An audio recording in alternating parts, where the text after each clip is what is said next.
Gertakari gogor bat pasau zen. 1957ko apirilaren 8an, justo horre Astolatik eta Zereietarako bidien, errekaskinan, Astolatik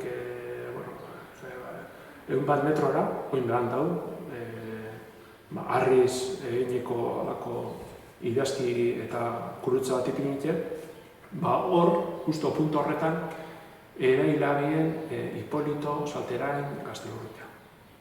17 urteko mutil gazte bat, justo, nire amama Marian kintue, eta nire amamak ezatozka hori izen zela herrizendako oso gertakari oso gogorra izen zela.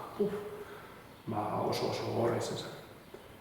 Eta, entzien elizkizunek, enterra zoan Hipolito, eta, mine hondi bat eratu zen. Herri da nien,